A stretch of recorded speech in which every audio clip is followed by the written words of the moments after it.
once again, back once again, back once again, back once again, back once again with a beat. Let the bass kick. John Wooden had warned in his book, Wooden, A Lifetime of Observations and Reflections on and Off the Court, when our excuses interfere with our ability to escape ourselves. He said, without proper self-evaluation, failure is inevitable. That's what we're going to look at today on the Wisdom in All Things podcast. I'm Scott, living the examined life through healthy introspection. In other words, we need to take a good look at ourselves. They say that not knowing history will doom us to repeat it, so not looking back and properly reflecting on the past is probably not wise. Equally as fatal is an improper consideration of the future and not knowing or caring where our decisions will lead us. To ignore or to be stuck looking in either direction are detrimental in their own ways. Wooden is right. Our failure is certain if we choose to avoid proper reflection and examination. Therefore, having a healthy introspection will most likely prevent such a fate.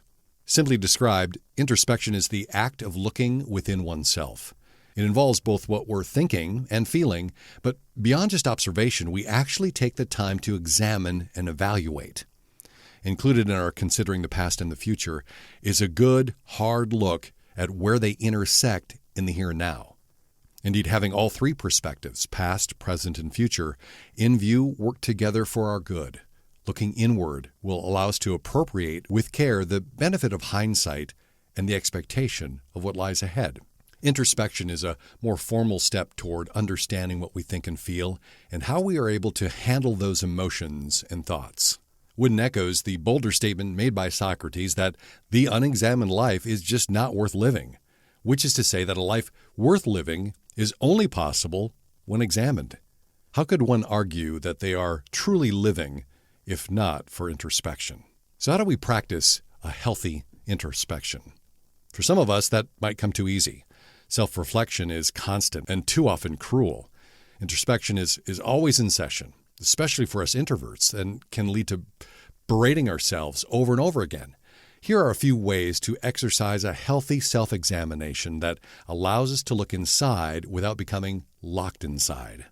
First, reflect, don't critique. Overall, the process of self-examination should be helpful and beneficial. We need to be aware that we've crossed the line when we've moved from observation and understanding to fault-finding and condemnation. Rick Hansen is a PhD, and he said this, the key distinction is whether the reflection process is productive. Introspection is productive. Rumination is not. It's repetitive, negativistic, and often self-flagellating. Secondly, have a plan for your thoughts and feelings. Part of keeping free of rumination is to have a plan for any recurring thought or feeling. Rather than cycle through them again, decide what action you need to take. To break free of the loop, you will need to force yourself to put an action to the thought or feeling. What is the first thing you need to do about that thought or feeling? Don't just keep thinking about it over and over again. So reflect, don't critique. Have a plan for your thoughts and feelings. Also, ask what, not why. Asking what questions will help you focus on the action that you need to take to reach a goal or solution.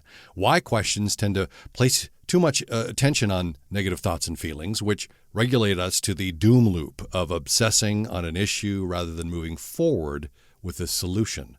Nur Eyal, author of Hooked and Indistractable, said this, using solution-focused questions has really two benefits. It reveals potential answers to the problems and increases your confidence in your ability to solve future dilemmas. So ask what, not why questions, and remember that as a man thinketh, as it says in Proverbs 23:7, the way we think has a substantial influence on how we live our lives. In that Proverbs verse, it says that it is how we know who we really are, by the way that we think in our hearts. As a man thinketh in his heart, so is he, is how it goes. Scripture should be the foundation for our thinking, such that we would take every thought captive in order that right thinking would lead to right living. 1 Corinthians 11:31 dictates that if we judge ourselves rightly, we would not be judged. Both the Apostle Paul and Jesus point this out. John MacArthur says, Paul called for this self-examination every time we partake of the Lord's Supper. All other righteous forms of judgment depend on this honest self-examination. This is what Jesus meant when he said, first take the log out of your own eye. No doubt, There may be emotions and thoughts that are best suited for a professional to help us evaluate. But self-examination is self-care, and we do need to care for ourselves. A regular healthy look at ourselves can be quite beneficial and refreshing, because a life worth living is only possible when examined.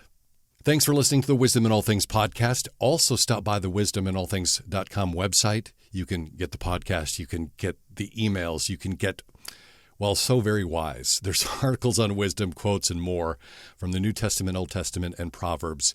But please read on about wisdom at wisdominallthings.com.